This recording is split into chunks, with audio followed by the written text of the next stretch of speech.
नमो अर्हन्ताणं नमो सीतानं नमो आर्यरियानं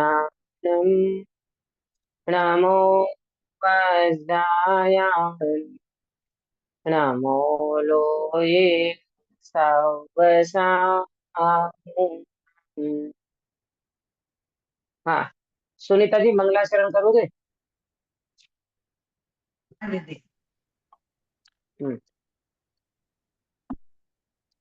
मंगल में मंगल करण वीतरागवी ज्ञान नमो ताहि जाते भय अरहंतादि महान करि मंगल करियो महा ग्रंथ करण को काज जाते मिले समाज सब पावे निज पद राज इस भव के सब दुख निके कारण मिथ्या भाव तिनकी सत्ता नाश करे प्रगटे मोक्ष उपाय तिनकी सत्ता नाश करे प्रगटे मोक्ष उपाय। बहुत सुंदर मंगलाचरण आपने किया। शुभ मंगल प्रभा की मंगल वेला में हमारी चर्चा मोक्ष मार्ग प्रकाशक जी शास्त्र पंडित आचार्य कल्प टोडरमल जी साहिब की ये अनुपम रचना है। इसके ऊपर हमारे चौथे अधिकार की चर्चा चल रही है और उसमें मिथ्या दर्शन की प्रवृत्ति के अंतर्गत सात तत्वों का जीव को अनादि से अयथार्थ श्रद्धान है, माने विपरीत श्रद्धान करके ये जीव बैठा है। अनादि से जीव अपने को जीव रूप नहीं मानता और अपने को पुद्गल रूप अनुभव करता है ना, शरीर रूप अनुभव करता है। तो इस तरह से जीव की ये विपरीतता अनादि से चल रही है। जब ये जीव अपने को, आवाज आ रही है? हाँ, आ रही है ना? हाँ। जब ये जीव अपने को जीव रूप अनुभव नहीं करता तो पुद्गल रूप अनुभव करता है ना, शरीर रूप अनुभव करता है। उसके कारण ही जीव आश्रव और बंध को प्राप्त होता है। और जब भेद विज्ञान का अभ्यास करे तो ये जीव को शरीर और आत्मा भिन्न जाने और उसके अंतर्गत ये जीव संवर निर्जरा और मोक्ष की प्राप्ति कर सकता है। तो इस तरह से ये सात तत्व संबंधी विपरीत मान्यता के बारे में, जीव अजीव संबंधी विपरीत मान्यता हमारी चल रही थी। पिछले सेशन में हमने जीव अजीव में कैसे ये जीव एकत्व और ममत्व करता है ये वाली बात की थी। पेज नंबर 80, 80 पेज नंबर है, 80 पेज नंबर के ऊपर जीव अजीव तत्व संबंधी अयथार्थ श्रद्धान मिला सबको? हम्म। इसमें देखना, मैं जरा शुरू से ले रही हूँ क्योंकि बीच में थोड़ा गैप हो गया ना, तो अपन जरा 2-5 मिनट में इसका रिवीजन करके आगे बढ़ेंगे।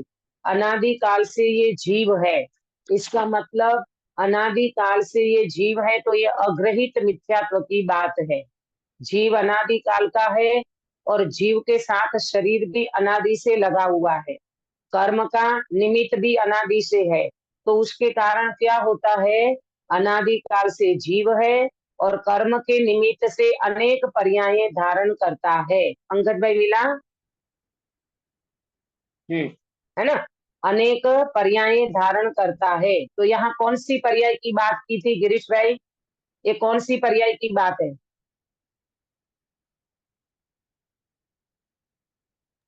अपना जो अभी अलग अलग भाव आता है, जैसा अभी मनुष्य भाव है तो हाँ हाँ, बराबर, बहुत बढ़िया। ये मनुष्य पर्याय, इसको शास्त्र की परिभाषा में असमान जातीय द्रव्य पर्याय कहते हैं। शरीर और आत्मा ये दोनों मिलकर के जो पर्याय बनती है, इसको शास्त्र की भाषा में असमान जाति द्रव्य पर्याय कहते हैं। बराबर। तो अनेक पर्याय धारण करता है, माने हम मनुष्य गति में हैं तो मनुष्य पर्याय, तिर्यंच गति का जीव होगा तो तिर्यंच की पर्याय, नरक गति का जीव होगा तो नारकी की पर्याय, देव गति का जीव होगा तो देव गति की पर्याय। तो इस तरह अनेक पर्याय को धारण करता है पूर्व पर्याय को छोड़ता है, नवीन पर्याय को धारण करता है तथा वह पर्याय एक तो स्वयं आत्मा और अनंत पुद्गलमय शरीर, उनसे एक पिंड बंधान रूप है। ये जो अपना शरीर है ना, वो कितने परमाणु से बना हुआ है अंकित भैया? ये शरीर में कितने परमाणु हैं? असंख्यात। असंख्यात नहीं, अनंत। अनंत अनंत। पुद्गल परमाणु का बना हुआ ये पिंड है। अनंत पुद्गल परमाणु का बना हुआ ये जो हमारा शरीर है, ये अनंत पुद्गल परमाणु रूप शरीर है और एक तरफ आत्मा है। बराबर, ये दोनों मिलकर के पिंड बंधन हुआ, यानी शरीर और आत्मा मिलकर के ये मनुष्य पर्याय रूप बना तथा जीव को उस पर्याय में, अब अहम बुद्धि कैसी है कि ये मैं हूँ। हालांकि ये अनंत उद्गल परमाणु में तो शरीर है, लेकिन मैं पने की कल्पना कहाँ करता है? इस शरीर में करता है। शरीर को ये जीव अपना मानता है, शरीर में ये जीव अहम धारण करता है। और स्वयं क्या है? स्वयं तो जीव है। जीव कैसा होता है? तो बोले ज्ञानाधिक वाला होता है। और विभाव वगैरह कैसे हैं? क्रोधादि, क्रोध, मान, माया, लोभ, राग, द्वेष, ये सब विभाव क्रोधादिक हैं। और पुद्गल परमाणु में क्या है? वर्ण, गंध, रस, स्पर्श, ये इनका स्वभाव है और उन सबको ये जीव अपना स्वरूप मानता है। मैंने अभी आपको एक चार्ट भेजा है, उस चार्ट के माध्यम से अभी अपन इनको समझेंगे। चार्ट निकाल लीजिए। देखो अभी जो चार्ट भेजा है ना, तो इसमें कैसे समझना, एक तरफ जीव है, एक तरफ पुद्गल है। चार्ट मिला सबको? हाँ दीदी। है ना? तो देखो जीव में तीन बातें लेना। मूल जीव का स्वभाव है श्रद्धा, ज्ञान और चारित्र। बराबर, ये जीव का ओरिजिनल स्वभाव है।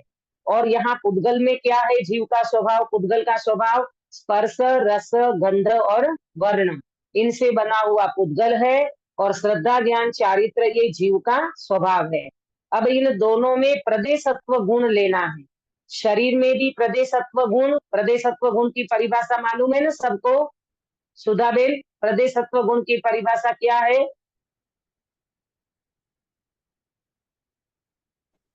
आत्म प्रदेश, अपने शरीर रूप जो आत्म प्रदेश है, उसको प्रदेशत्व। हाँ, जिस एक साथ शक्ति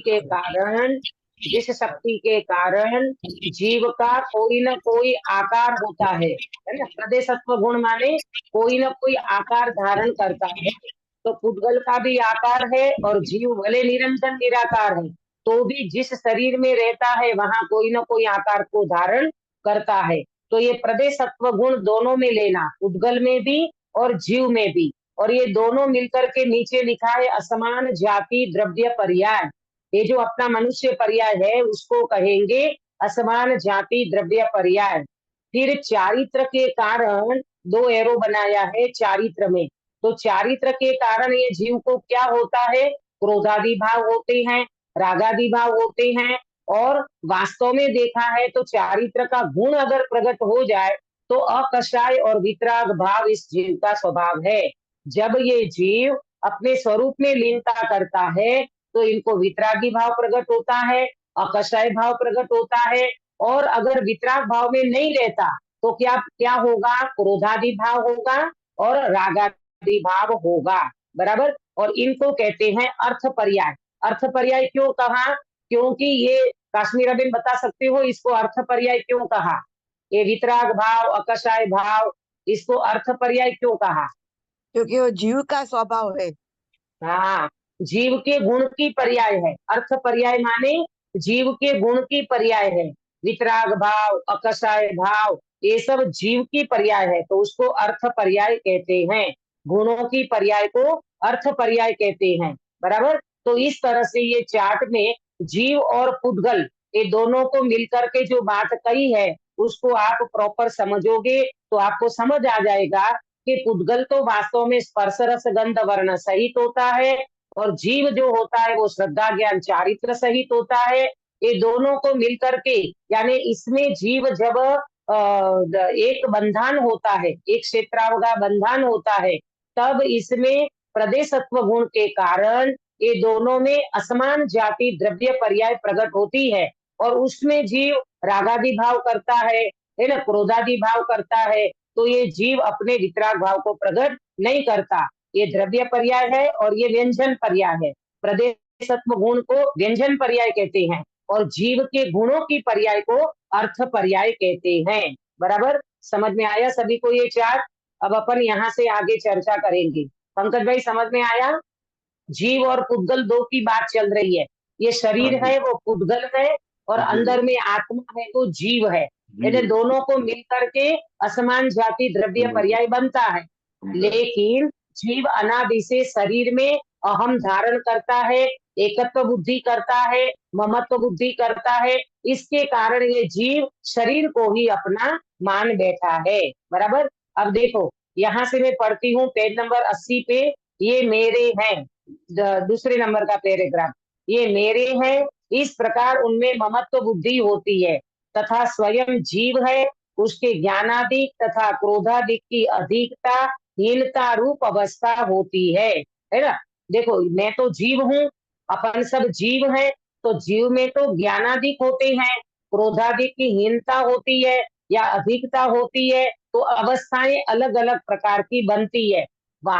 वास्तव में देखा जाए तो जीव तो ज्ञानादि से भरा हुआ है, परंतु ज्ञानादि स्वभाव को नहीं समझता और क्रोधादि भाव को अपना मानता है। तो क्रोधादि भाव में भी तारतम्यता होती है, कभी क्रोध अधिक बढ़ जाता है, कभी मंद होता है, कभी हीनता को प्राप्त होता है, कभी क्रोधादि बढ़ जाते हैं, कभी ज्ञानादिक हीन हो जाता है, कभी ज्ञानादिक बढ़ते हैं। तो ये अवस्था छद्मस्त जीव की होती है।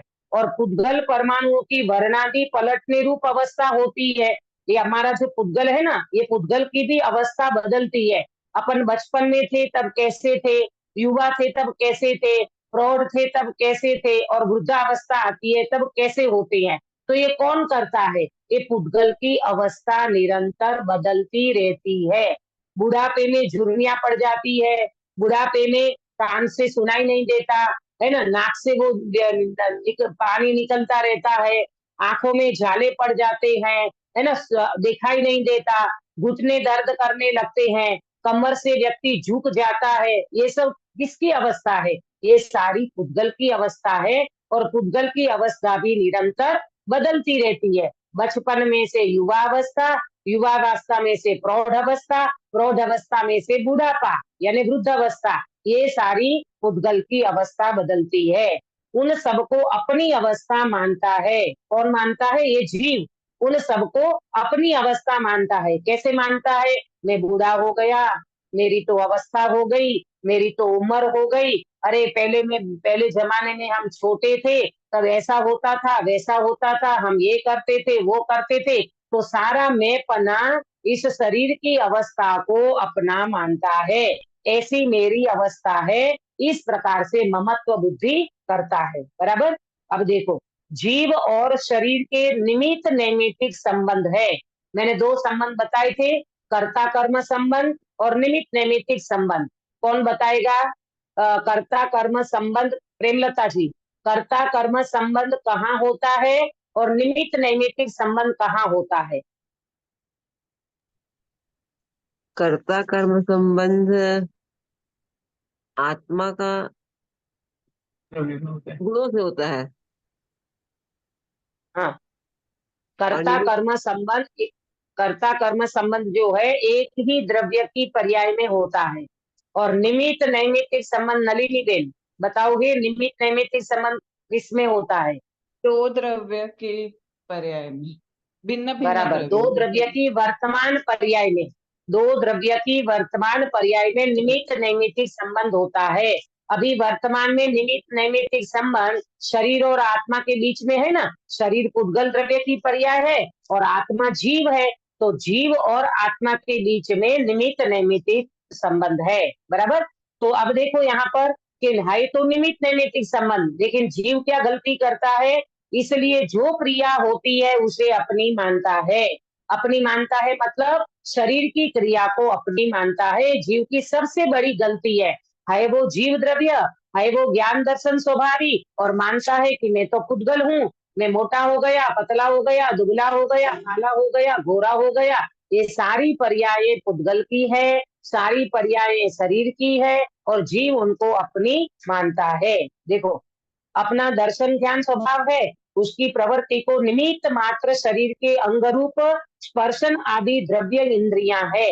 अब समझना कि ज्ञान दर्शन तो जीव का स्वभाव है, बराबर, और उसकी प्रवृत्ति को निमित्त मात्र शरीर के अंग रूप स्पर्शन आदि द्रव्य इंद्रियां है। ये जो हमारा शरीर है ना, ये शरीर के साथ द्रव्य इंद्रियां है। मुझे कौन बताएगा द्रव्य इंद्रियां किसे कहते हैं? द्रव्य इंद्रिय का मीनिंग क्या होता है? द्रव्य इंद्रियां माने क्या? जो हमारे शरीर में है ना, आँख, कान, नाक, ये सब जो है वो द्रव्य हाँ। इंद्रिय हाँ, द्रव्य इंद्रियां माने बाह्य आकार, ये कान का आकार, ये नाक का आकार, ये सब जड़ इंद्रियां है ना, इनको द्रव्य इंद्रियां कहते हैं। वो 5 हैं।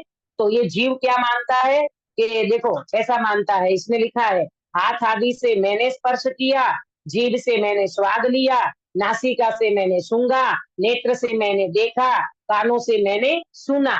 हालांकि ये सारी इंद्रियों का काम है और जीव उनको अपना मानता है। 24 घंटा हम ऐसा मानते हैं कि नहीं, मैंने कानों से सुना, मैंने आंखों से देखा, मैंने जीभ से चखा। अरे ये सब निमित्त नैमित्तिक संबंध है शरीर और आत्मा के बीच में, इंद्रियां और आत्मा के बीच में, परंतु जीव उनको अपना मानता है। हालांकि देखा जाए तो कान से कोई सुन ही नहीं सकता। सुनना ध्यान से, कान से सुना नहीं, कान से मतलब ज्ञान से जाना, है ना। आंख से देखता नहीं है, ज्ञान से देखता है, ज्ञान से जीव जानता है, परंतु ये जीव ऐसा अनादि से मान रहा है। और उसके बाद बताया मन की बात करी। मन 2 प्रकार का, द्रव्य मन और भाव मन। ये मनोवर्गणा रूप 8 पंखुड़ियों के फूले कमल के आकार का ये हृदय के स्थान में जो है ना, वो द्रव्य मन है। द्रव्य मन विचार करने में निमित्त बनता है और भाव मन में विचार चलते हैं। ये पिछले टाइम हमने इसकी स्पष्टता की थी।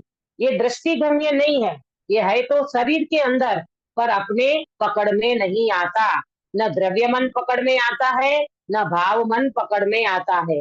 भाव मन में विचार तो चलते हैं, लेकिन वो भाव मन पकड़ में नहीं आता। जब जीव को अनुभूति होती है, तब ये जीव मन से भिन्न पड़ जाता है और उनको ज्ञान प्रकट होता है।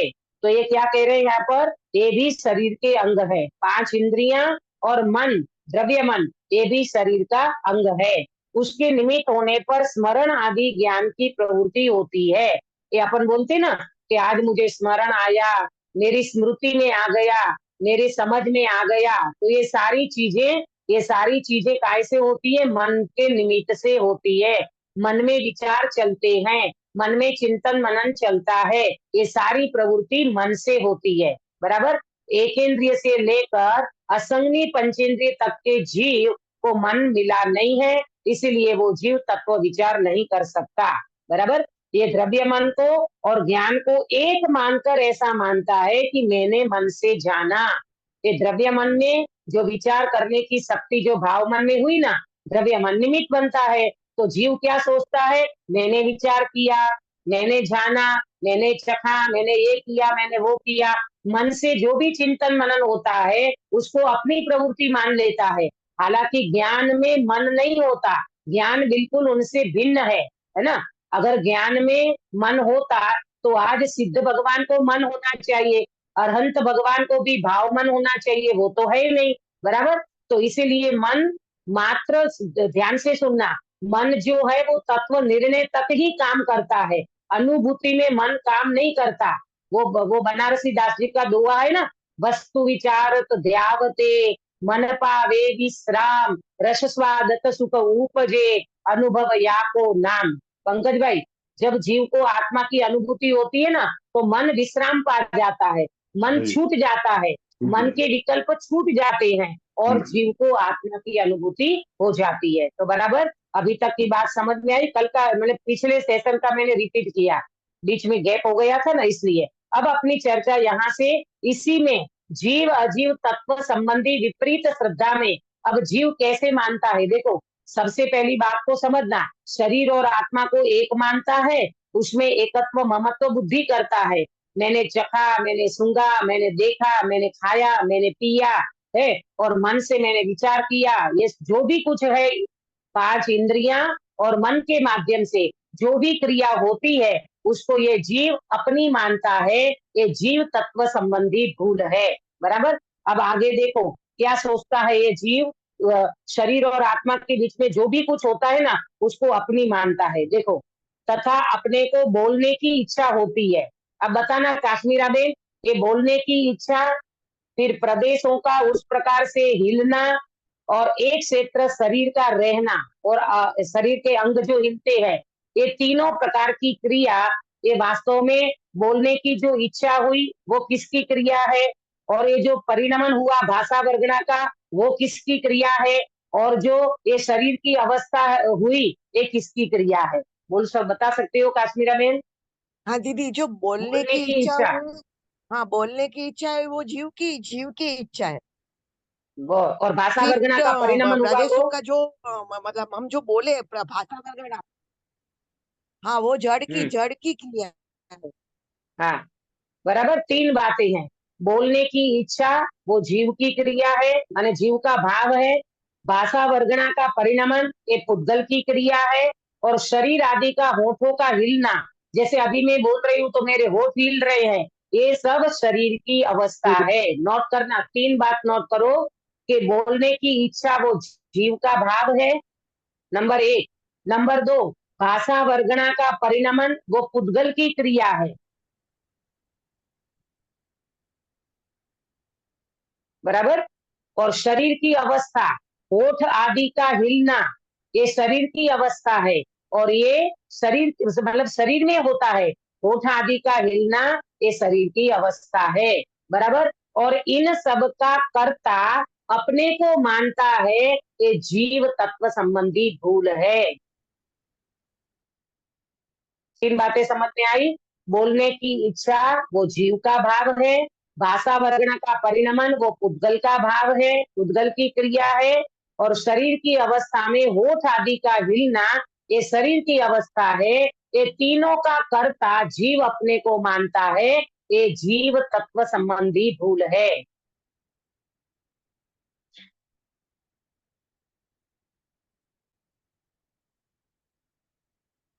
बराबर।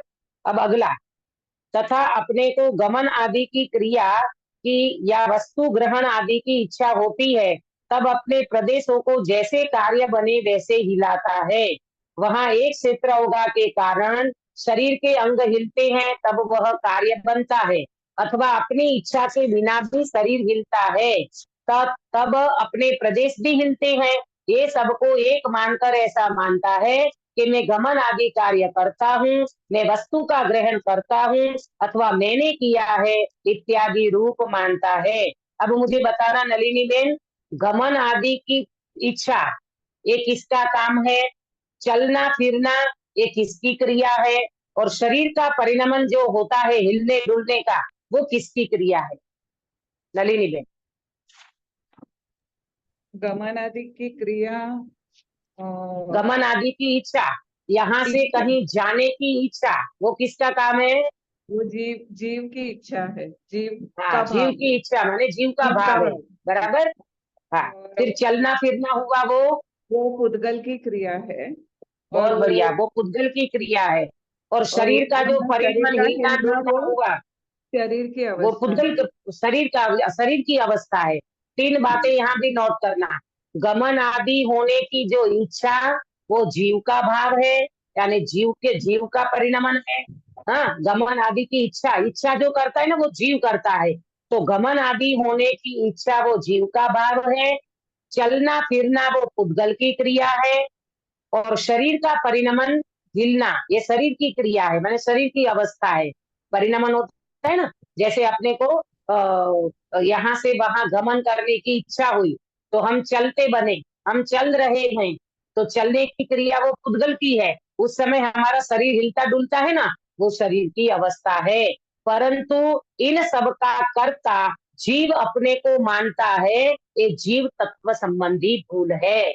अपन भूल को समझ रहे ना, जीव ने कैसे अपनी पुद्गल की क्रिया को अपनी मान करके कैसे गलती करता है, ये वाली बात यहाँ पर चल रही है। जीव अजीव तत्व संबंधी विपरीत श्रद्धा की बात पंडित साहब समझा रहे हैं। बराबर। शरीर और आत्मा के बीच में निमित्त नैमित्तिक संबंध होने पर भी इन जीव को भिन्नता भाषित नहीं होती। हाँ, ये दोनों भिन्न है ऐसा भाषित नहीं होता। देखो जैसे हाथ उठा है, ऐसा निमित्त नैमित्तिक संबंध है ना, यहाँ जीव को भाव हुआ और यहाँ हाथ उठा। वो बोलते ना कागनु देसवू ने डाड़नू पड़वू, ये दोनों काम एक समय में होता है, एक साथ होता है। तो जीव को भ्रांति क्या हो जाती है कि ये मैंने किया, हाथ मैंने हिलाया, प्रवचन मैंने किया, भक्ति मैंने करी, भजन मैंने गाया। तो ये सब जीव पुद्गल की क्रिया को अपनी क्रिया मानता है निमित्त नैमित्तिक संबंध, और मान्यता क्या करता है, कर्ता कर्म की भ्रांति कर लेता है। ये जीव की सबसे बड़ी गलती है।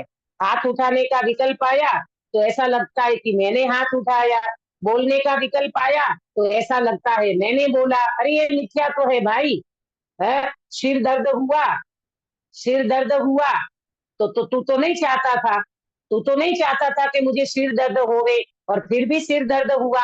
अरे ये पुद्गल का परिणमन बिल्कुल भिन्न है। तेरे तेरे इस करने से, तेरी इच्छा से ये पुद्गल का परिणमन बिल्कुल नहीं होता। अब देखो यहाँ बताया, तथा जीव के कसाय भाव हो तब शरीर की चेष्टा उनके अनुसार हो जाती है। जैसे क्रोधाधिक होने पर लाल नेत्र आदि हो जाते हैं, गुस्सा आता है ना तो आंखें कैसी लाल हो जाती है, भ्रुकुटी चढ़ जाती है, एकदम ऐसे लाल गुम चेहरा हो जाता है। तो ये सब कसाय भाव में पुद्गल की क्रिया होती है। हास्य आदि होने पर मुखादि प्रफुल्लित हो जाते हैं, और जब जीव को हंसी आती है तो कैसा प्रसन्न हो जाता है, मुख कैसा एकदम खिल उठता है। पुरुष वेद आदि होने पर लिंग काठिन आदि हो जाते हैं। ये सब पुद्गल की क्रिया है। यह सब एक मानकर ऐसा मानता है कि यह कार्य सब मैं करता हूँ, मैं पना पुद्गल की क्रिया में मैं पना किया। तो ये सारी चीजें है तो पुद्गल की और मानता है जीव की, तो ये जीव तत्व संबंधी भूल है। तथा शरीर में शीत उष्ण क्षुधा तृषा रोग इत्यादि अवस्था होती है ना। कभी शरीर में फीवर आ जाता है तो शरीर गर्म हो जाता है, कभी ठंड का बुखार आता है, कभी शरीर ठंडा हो जाता है, कभी भूख लगती है, कभी प्यास लगती है, कभी रोग आता है। ये सारी अवस्था को जीव अपनी मानता है, और उनके निमित्त से मोह भाव द्वारा स्वयं सुख दुख मानता है। अब देखो सुखी दुखी अनुभव करता है ना, शरीर में फीवर आता है तो कैसा अनुभव करता है बीना बेन, शरीर गर्म हो जाए, शरीर में फीवर आ जाए तो कैसा फील करता है, मैं गर्म हो गया, है ना, मुझे फीवर आया, मुझे फीवर आया, मैं गर्म हो गया, मुझे शरीर दुखता है, मुझे तकलीफ होती है, इस प्रकार का फीलिंग करता है। लेकिन ये सारी फीलिंग किसकी है, ये फीवर कहाँ आया बीना बेन, शरीर में आया, पुद्गल में आया। हाँ पुद्गल में आया, शरीर में आया, और जीव उसको अपना मानता है कि मुझे हुआ, तो ये उससे सुखी दुखी होता है। मोह भाव के कारण, ये समझ लेना, मोह होने के कारण सुखी दुखी होता है। नहीं तो मुनिराज को भी फीवर चढ़ जाए तो मुनिराज तो दुखी नहीं होते हैं, ज्ञानी को भी फीवर आ जाए तो ज्ञानी अनंतानुबंधी वाली कसाई नहीं करते, है ना, राग का राग नहीं करते, है ना, आकुलता की आकुलता नहीं करते। और अज्ञानी जीव तो मोह के कारण ये शरीर को अपना मानता है और उसमें सुखी दुखी हुआ करता है। इन सबको एक जानकर शीतादि तथा सुख दुख अपने को ही हुए मानता है। ये ठंडी गर्मी भूख प्यास क्षुधा तृषा ये सब मुझे होता है, ये ठंडी गर्मी मुझे लगती है, फीवर मुझे आता है, ऐसा सब मान करके अजीव की क्रिया को, पुद्गल की क्रिया को जीव अपनी मानता है और अपने को सुखी दुखी मानता है। बराबर। अगला, तथा शरीर के परमाणुओं का मिलना बिछुड़ना आदि होने से अथवा उनकी अवस्था पलटने से या शरीर स्कंद के खंड आदि होने से स्थूल कृशादि बाल वृद्धादि अथवा अंगहीनादिक होते हैं, और उसके अनुसार अपने प्रदेशों का संकोच विस्तार होता है। ये सबको एक मानकर मैं स्थूल हूँ, मैं कृश हूँ, मैं बालक हूँ, मैं वृद्ध हूँ, मेरे ज्ञान अंगों का भंग हुआ है इत्यादि रूप मानता है। देखो तो कैसी कैसी ये जीव गलती करता है। देखो अब क्या बताया इसमें कि ये शरीर में पुद्गल परमाणु का मिलना बिछुड़ना होता है ना, ये अनंत पुद्गल परमाणु का शरीर है ना, तो निरंतर इसमें पुद्गल परमाणु आते हैं जाते हैं, कम होते हैं बढ़ते हैं। पहले अपना शरीर बिल्कुल दुबला था, फिर थोड़े मोटे हो गए, फिर और मोटे हो गए, तो अपन क्या मानते हैं, मैं मोटा हो गया। अरे पहले तो मेरा शरीर इतना दुबला था, इतना दुबला था, लेकिन आज मेरा शरीर बिल्कुल फूल गया, मैं बहुत मोटा हो गया, मैं बहुत छोटा हो गया, मैं काला हो गया, मैं गोरा हो गया। पहले तो मेरी चमड़ी एकदम स्मूथ थी, अभी तो मेरी चमड़ी एकदम वैसी हो गई, रूखी सूखी हो गई। ये सब पुद्गल की क्रिया को अपनी मानता है। पुद्गल में होने वाले शरीर का घटना बढ़ना, है ना, बाल्यावस्था वृद्धावस्था, अंगहीन हो जाते हैं, है ना। कोई देखना आप, वृद्धावस्था होती है ना, तो शरीर में से कई अंग ऐसे हीन होते जाते हैं। आंख की रोशनी कम होती जाती है, कानों का सुनना कम हो जाता है, तो ये सारे अंग उनके हीन हो जाते हैं। तो उसके अनुसार प्रदेशों का संकोच विस्तार होता है, प्रदेश भी संकोच विस्तार को प्राप्त करते हैं। तो ये क्या मानता है, मैं मोटा हो गया, मैं दुबला हो गया, मैं बालक हूँ, मैं वृद्ध हूँ, मैं युवा हूँ, इस प्रकार की जो अनुभूति करता है, ये सबको अपना मानता है पुद्गल, और मानता है कि ये सब मैं हूँ। इस प्रकार की अजीव को अपना मान रहा है, ये अजीव तत्व संबंधी भूल है। आया समझ में, ये 24 घंटा अपन फील करते हैं। हाँ दीदी, ऊपर ये बताया कि बोलने की इच्छा जीव का भाव है। तो बोलने की, गमन करने की इच्छा होना वो जीव का भाव है। वो कि मिथ्या, वो भी भूल मानना कि वो जीव का ही भाव मानना? नहीं, वो जीव का भाव तो माने स्वभाव भाव नहीं है, एक समय का विभाव है। क्योंकि अगर इसको अपन स्वभाव मानेंगे ना अंकित भैया, तो फिर सिद्धों में भी बोलने की क्रिया होना चाहिए, है ना। सिद्ध भगवान अशरीरी दशा को प्राप्त करे हुए हैं, और सिद्धत्व हमारा आदर्श है, सिद्ध भगवान हमारे आदर्श है। ये जो भी बोलने का भाव, गमन करने का भाव, ये है तो जीव का भाव, लेकिन वो जीव का परमानेंट भाव नहीं है, ये विभाव भाव है, ये स्वभाव नहीं है। क्योंकि गमन भी करना है ना, गमन भी जीव करता है, तो वो परमानेंट गमन नहीं करता, परमानेंट बोलता नहीं है, लेकिन परमानेंट ध्यान करता है, परमानेंट श्रद्धा करता है, परमानेंट अपने स्वरूप में स्थिरता करता है। ये श्रद्धा ज्ञान चारित्र तो जीव का भाव है, परंतु बोलने की इच्छा, गमन करने की इच्छा, ये परमानेंट स्वभाव नहीं है, ये जीव का एक समय का विभाव है। देखो ना, अरियंत भगवान जब दिव्य ध्वनि छूटती है, तब तो उनके सर्वांग से आत्म प्रदेशों का वो होता है, क्या बोलते हैं, ओम ध्वनि खिरती है। और जब योग निरोध कर लेते हैं, योग निरोध हो जाता है ना 13वें गुणस्थान के अंत में, और 14वें अयोगी दशा, और फिर सिद्ध हो जाते हैं। मतलब बोलना हमारा स्वभाव नहीं है, गमन करना हमारा स्वभाव नहीं है। तब तो जाकर के सिद्ध भगवान लोकाग्र मध्य स्थिर हो गए। क्यों? गमन करना स्वभाव नहीं है, बोलना स्वभाव नहीं है, ये एक समय का विभाव है। बराबर। अगला, तथा दीदी, शरीर की अपेक्षा, हाँ तो जैसे क्रियाएं होती है वो शरीर में आत्मा तभी तो होती है ना, मुर्दे को कहाँ होती है? हाँ, तो ये तो हमने बताया आपको, ये निमित्त नैमित्तिक संबंध है, मुर्दे को नहीं होती है, ये बात ठीक है, लेकिन जीव को होती है, ये जीव का विभाव है, ये जीव का परमानेंट स्वभाव नहीं है। इसलिए प्रेमलता जी, ये दोनों के बीच में निमित्त नैमित्तिक संबंध समझना, कर्ता कर्म संबंध मानोगे तो गलती हो जाएगी। आप ये कह रहे हो ना कि ये इसमें आत्मा नहीं है तो कुछ नहीं होता। अब देखो, मुर्दा है, मुर्दा मुर्दा देखता क्यों नहीं है, मुर्दा चलता क्यों नहीं है, तो उसमें आत्मा नहीं है। अरे आत्मा और शरीर के बीच में निमित्त नैमित्तिक संबंध है।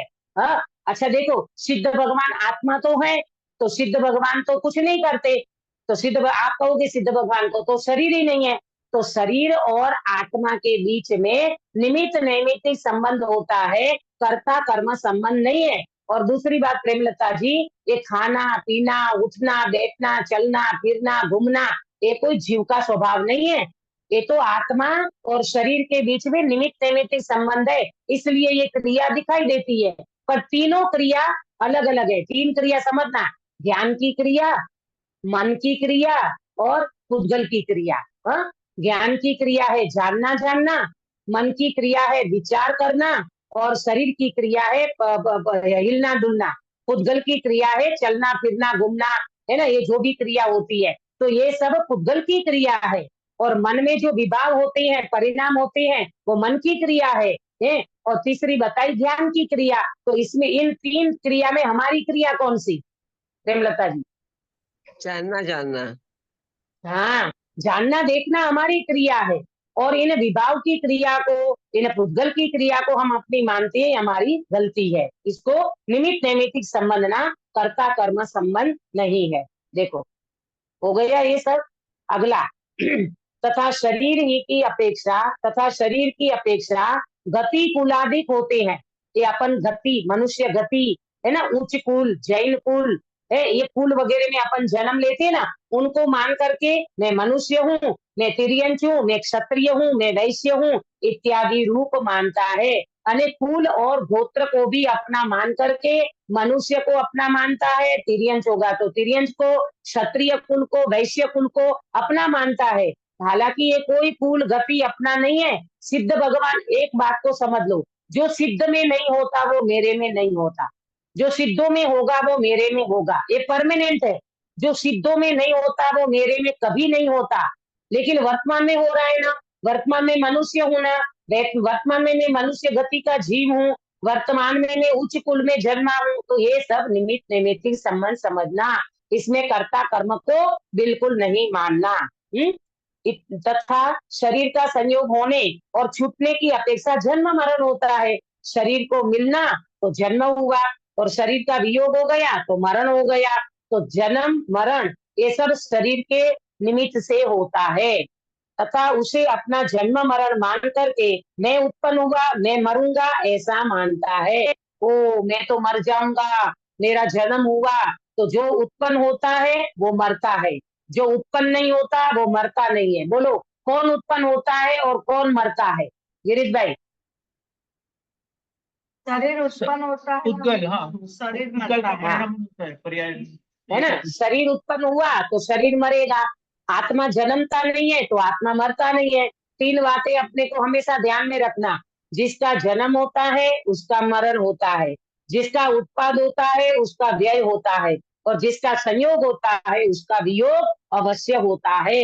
लेकिन ये सब शरीर और आत्मा के बीच में निमित्त नैमित्तिक संबंध से देखा जाता है।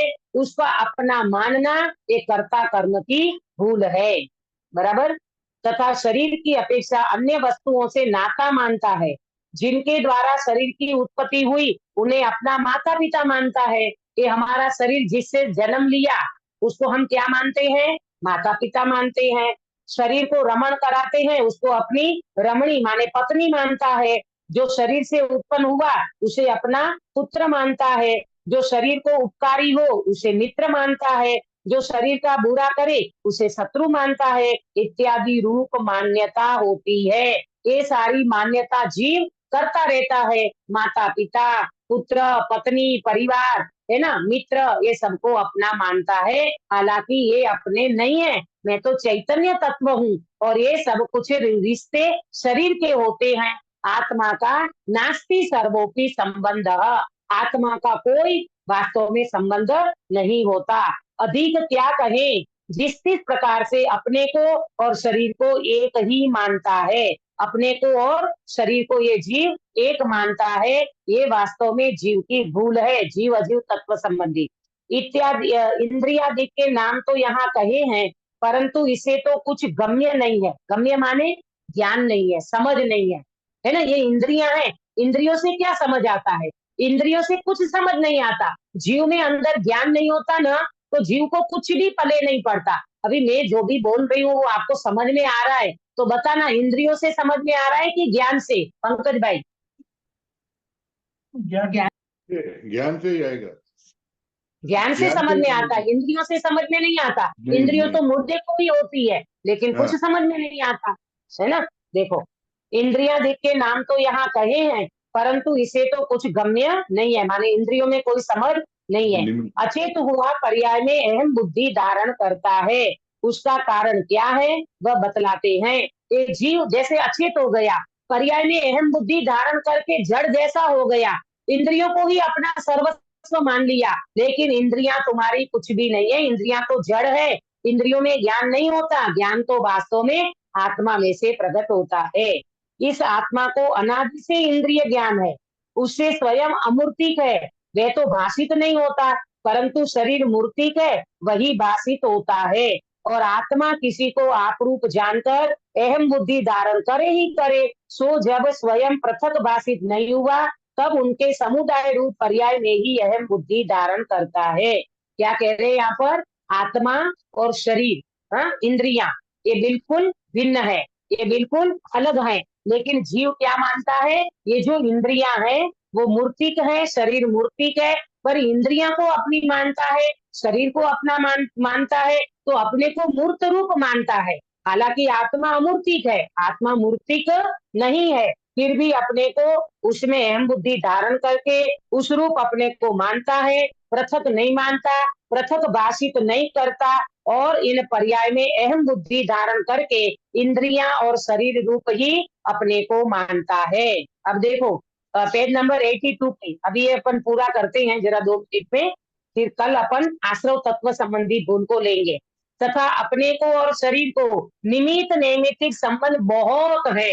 ये पंडित जी का शब्द आप नोट कर लेना, शरीर और आत्मा के बीच में निमित्त नैमित्तिक संबंध घना है, बहुत है। इसलिए भ्रांति ये हो जाती है पंकज भाई, हाथ उठाया तो मैंने उठाया, बोला तो मैंने बोला, चखा तो मैंने चखा, गमन किया तो मैं चला, ऐसी जीव को भ्रांति हो जाती है। लेकिन ये सब क्रिया किसकी है? खुदगल की, और मानता है ये मेरी क्रिया है।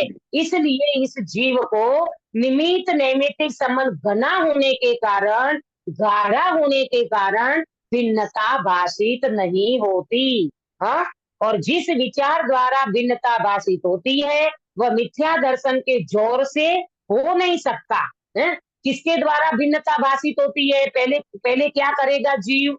कौन बताएगा? पहले क्या करेगा जीव? तो उसको, ये जीव को पहले ख्याल में आएगा। बोलो अंकित भैया, पहले क्या करेगा ये जीव जब उनको भिन्नता भाषित होगी? विचार करेगा। शरीर को हाँ, बहुत अच्छा जवाब दिया सुधा बेन ने, कि पहले विचार करेगा कि ये शरीर अलग है और मैं अलग हूँ, शरीर की क्रिया अलग है, मेरी क्रिया अलग है। ये जब तक विचार नहीं आएगा तब तक उसको भिन्नता भाषित होगी नहीं, और मिथ्यात्व के कारण वो भिन्नता भाषित नहीं होती है, और पर्याय में अहम बुद्धि पड़ी रहती है। तथा मिथ्या दर्शन से ये जीव कदाचित बाह्य सामग्री का संयोग होने पर उसे भी अपनी मानता है। कि जो भी अपने को संयोग हुआ है ना, माता पिता पुत्र परिवार, लाड़ी बाड़ी गाड़ी, ये देखो लिखा है पुत्र स्त्री धन दान हाथी घोड़े महल किंकर। किंकर माने, किंकर का मीनिंग क्या होता है? कौन बताएगा? नौकर, नौकर। नौकर। हाँ, किंकर माने नौकर। तो ये नौकर चाकर मिले हैं ना, इन सबको प्रत्यक्ष अपने से भिन्न है। ये नौकर प्रत्यक्ष भिन्न है, माता पिता पुत्र परिवार लाड़ी वाड़ी गाड़ी, ये सब अपने से प्रत्यक्ष भिन्न है, और सदा काल अपने अधीन नहीं होते, ऐसे स्वयं को भाषित होते हैं, तथापि उनमें ममकार करता है। बोलो ये मकान, ये जिस फ्लैट में आप रह रहे हो वो हमेशा के लिए आपका है क्या? या तो आप छोड़ के चले जाओगे, या कभी भूकंप आ गया तो मकान धराशायी हो जाएगा। कुछ न कुछ तो उसमें परिवर्तन होता है। लेकिन ये जीव मकान दुकान स्त्री पुत्र परिवार इन सब में ममत्व करता है, और अपने को उनसे भिन्न भाषित नहीं करता, और उनमें ममकार करता है। पुत्रादिक में ये है सो मैं ही हूँ, ऐसी भी कदाचित ब्रह्म बुद्धि होती है। अब ये कौन बताएगा ये ब्रह्म बुद्धि कैसे होती है? बताओ मैं आपको, गिरीश भाई। जैसे आपका ये बेटा तो अमेरिका में है अंकित भैया, आपका पुनीत वहां पर है, किसी के घर पे शादी है और आप उस शादी अटेंड नहीं कर पाते, ठीक है, आप कहीं बाहर हो, तीर्थ यात्रा पे गए हो, व्रतों में कहीं गए हो, है तो आपने पुनीत को बोल दिया कि बेटा वो शादी में तुम चले जाना, ठीक है, और बाद में वो परिवार से आप मिले, कभी आपका जाना हुआ, तो आपको उन्हें बोला अरे आप तो आए नहीं हमारी शादी में, तो आपने क्या बोला? हाँ बेटा आया था, बेटा को भेजा था। बेटा को भेजा था, लेकिन बेटे में अपनी कल्पना करते हो, अरे हाँ। मेरा बेटा, मैं ही तो आया था, मेरा ही तो बेटा था, तो वो बेटे को अपना अपना मानते ना, ऐसी भ्रम बुद्धि हो जाती है। अरे मैं ही तो आया था, मेरा बेटा आया कि मैं आया, एक ही तो बात है। बोलो मानते कि नहीं पंकज भाई? बेटे में मेरापन मानना, बेटे को अपना मानना, ये मेरेपन की भ्रांति है जीव को, ये ब्रह्म बुद्धि हो जाती है। अरे मैं ही तो था, मेरे आया कि मेरा बेटा आया, बात तो एक ही है, ऐसी ब्रह्म बुद्धि होती है। तथा मिथ्या दर्शन से शरीर आदि का स्वरूप अन्यथा ही भाषित होता है। ये शरीर आदि का स्वरूप है जीव को कैसा है, तो आत्मा, और मानता है कि ये शरीर में हूँ। अनित्य को नित्य मानता है, ये शरीर अनित्य है उसको नित्य मानता है। कौन कहता है कि मैं मर जाऊंगा, मैं तो अमर पटा लेकर के आया हूँ, ऐसा जीव फील करता है। भिन्न को अभिन्न मानता है, शरीर भिन्न है उसको अभिन्न मानता है। दुख के कारण को सुख का कारण मानता है, ये दुख का कारण है, मोह के कारण ये सब दुख है, लेकिन उनको सुख का कारण मानता है। दुख को सुख मानता है इत्यादि विपरीत भाषित होता है। शरीर अनित्य है उसको नित्य मानता है, संयोग भिन्न है उसको अभिन्न मानता है, संयोग में सुख मानता है। ये सब भ्रांति, ये सब विपरीतता उस जीव को होती रहती है। और एकत्व, ममत्व, कर्तृत्व और भोक्तृत्व बुद्धि इस जीव को होती है। ये सब अजीव और जीव संबंधी यानी जीव और अजीव तत्व का विपरीत मान्यता होने पर ये जीव को अयथार्थ श्रद्धान होता है, क्योंकि उनको प्रॉपर ज्ञान नहीं है, भिन्नता नहीं है, वेद विज्ञान नहीं है, इसलिए ऐसा मानता है। ये जीव अजीव तत्व संबंधी विपरीत श्रद्धान की पंडित सिंह ने बात करी है। और कल अपन देखेंगे आश्रव तत्व संबंधी विपरीत मान्यता क्या है, विपरीत मान्यता क्या होती है, और ये जीव कैसे आश्रमों में एकत्व बुद्धि करता है, उनको अपना मानता है, इसकी चर्चा अपन कल करेंगे। आज हमने जीव अजीव तत्व संबंधी बात की है। आप बहुत विचारना, देखो कौन घंटे में बात तो उतनी आ पाती है, परंतु इनका विस्तार अपने चित्त में करना, अपने विचार में करना, चिंतन मनन में लेना, और 24 घंटा शरीर और आत्मा इन दोनों के बीच में जीव अहम, कर्तृत्व, एकत्व और ममत्व ये बुद्धि करता रहता है। 24 घंटा चलना फिरना, उठना बैठना, खाना पीना, ये सब कुछ होता है सब पुद्गल की क्रिया, और जीव मानता है ये मेरी क्रिया है, ये मेरा भाव है, मैंने किया, ये किया। ये सारी भ्रांति अजीव जीव, अजीव जीव, जीव अजीव, इसमें चलती रहती है। ये जीव अजीव तत्व संबंधी विपरीत श्रद्धा, इनको हम दूर करें। अपनी क्रिया जानन क्रिया है उसको अपनी माने, शरीर की क्रिया को अपनी न माने। उसमें कुछ भी परिवर्तन होता है तो वो मेरा परिवर्तन नहीं है, वो पुद्गल का परिवर्तन है। मैं तो एक जाननहार चैतन्य तत्व हूँ, ऐसा श्रद्धान करते हुए, अनुभव करते हुए हम मोक्ष मार्ग को प्रशस्त करें। इस मंगल भावना के साथ बात को विराम देती हूँ।